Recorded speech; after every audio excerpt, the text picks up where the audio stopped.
welcome here to TalkFCB, and welcome back here tonight, guys, as Barça have recorded a very important win to try and stamp our authority there and finish second in La Liga, of course. Memphis and Aubameyang tonight scoring 2 goals apiece as Barça have beaten Celta Vigo. But I think what we have to start with in this game, before we do get on to the goals, and there were some very, very good ones, good pieces of attacking play from Barça tonight, and a very interesting overall performance with plenty to discuss. What I simply have to start with is the Araujo news, because I think that's on the mind right now of absolutely every single one of us Barca fans. We are all wondering how he's doing, because I think seeing that there midway through the second half, there was basically a clash of heads between Araujo and Gavi there around the centre circle, and what happened then was that Araujo sort of jogged back to his position. He was getting back into the defensive line, and then out of nothing, he just collapsed. And that is just something that you never want to see. Doesn't matter where you are, what you're doing, when you see that happen, shivers go down your spine. And in that moment, I was completely stunned. I didn't know what to think. You look at the players' reaction. There was clearly a lot of players there saying, look, we need to get the medical team on now. There was a lot of panic, real feelings there.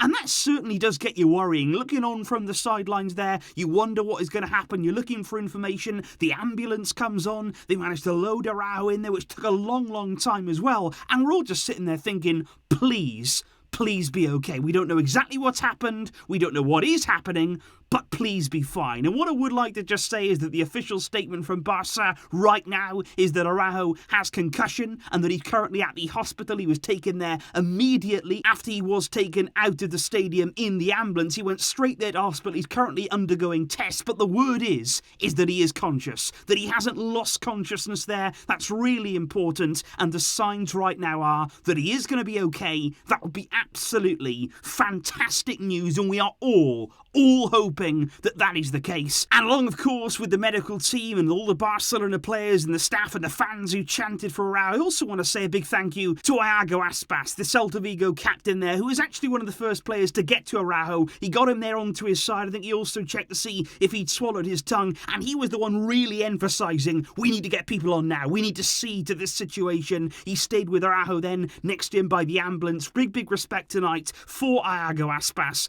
But like I say, before we even talk about the game, before we get into the football, the most important thing of anything that happened tonight will be that Araujo, hopefully, he's going to be okay. Because I think when you do move on to the game itself and the way that Barça played indeed tonight, what I have to say is that it was a very mixed performance, in my opinion, here from Barça. Because straight away, Xavi lining up there was something completely different. We dropped one midfielder, went to just 2 midfielders there in Gavi and Frenkie de Jong. We actually went with 4 forwards on the field. Ferran from the left, Dembélé from the right-hand side, Memphis and Aubameyang there in the middle. And what we saw basically was Memphis either dropping in here just behind Aubameyang or also drifting out to the left-hand side. And what we saw certainly was going forward. There was a lot of options, there was a lot of runs, there was a lot of good movement, which is nice to see. But I think what we really did lack there with those forwards is control in midfield. I don't really feel as though at any point in the game tonight, even despite the changes that Xavi made in the second half, I didn't feel as though we had any control whatsoever. I thought we struggled as well down the right-hand side defensively. Again, Dani Alves had some struggles, and I just thought that Barca today,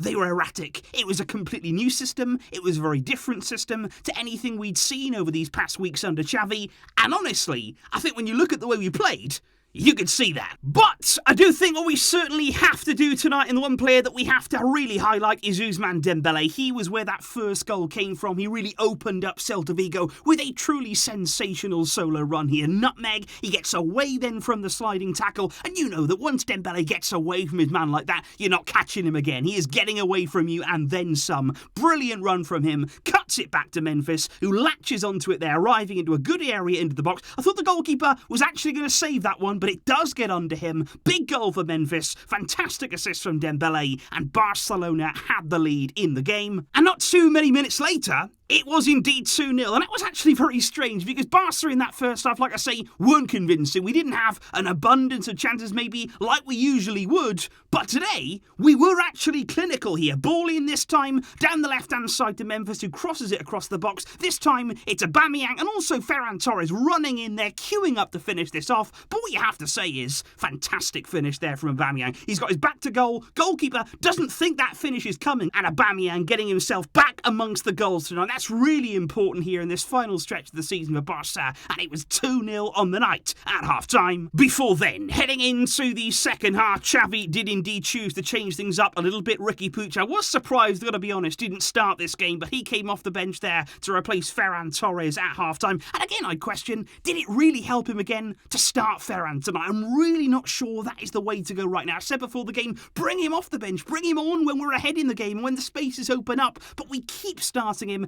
and it is not happening for him right now. Dembélé getting another assist, though, just minutes into the second half. Again, very similar kind of situation to that opening goal with Memphis. This time, though, Dembélé cutting it back to Aubameyang. Those two understand each other so well, and what a finish that is. Really good, left-footed finish into the bottom corner. Really nice play from Barça. We did, though, like I say, hand one back to Celta. Bit of a mix-up at the back there. Ter Stegen not really sure whether he's trying to play it to Araujo, whether he anticipated that Araujo would move onto the ball. Either way, we give it away in a terrible area. Celta Vigo are quick to take advantage, and of course Aspas scoring against Barça. That is what he absolutely loves to do. But then Celta did get a man sent off. Former Barça man Jason Murillo. He brought down Memphis when he looked to be through on goal there. Good ball in by Gavi to Memphis. Memphis in on goal. Clear red card. But like I say, after that, guys, we still didn't have control, even when Celta went down to 10 men, when the authority should have then been with Barça. Never at any point did I feel as though we were comfortable in this game. We do have problems in midfield. We do have injuries, suspensions, of course. We did miss Busquets tonight, and of course we have missed now Pedri for many weeks indeed. But we have to do more. And tonight was a very erratic display, like I say, from Barça. But I think after that Araujo problem, which, like I say, happened midway through the second half, around the hour mark of the game, in all honesty, I think from that moment on, the game sort of became, at least to me, a bit secondary. You know, there was opportunities. Ricky had a goal disallowed in the game. Ansu Fati came on again. Absolutely great to see that happening. And there were still a few chances for Barça. But for me, after what happened to Araujo, that is all I could think about. There was nothing really going on the field for me. All I was thinking was, is he going to be okay? And thankfully, at the end of the evening, at the end of the night, when it all is said and done, it looks as though he is going to be, which is by far and away the best news of the day. This, though, is how the league table stands right now after Barca have got what is a very important win here for that second place finish, because as of right now, we are 7 points clear of Sevilla, 8 points clear of Atletico Madrid. Really important there to get nicely away from those two teams, and what that means is that on Wednesday, if both Sevilla and Atletico fail to win their games, Barca will confirm their place in second, which would be good, because in our next game against Getafe, because of a number of yellows tonight, there's going to be so many suspensions. We're going to be talking all about that and plenty more to come, guys. Bit of a strange match review today, bit of a strange feeling, because all my thoughts are with Araujo. Barca getting the job done. Strange display from us, it has to be said, in the performance that we did see. But of course, the season is winding down, and there are plenty of transfer news and all of that speculation on the horizon. Please leave your thoughts in the comments down below. Thank you still, though, for joining me here tonight. We got the win, and we will move on. But until next time, as always, Visca El Barça.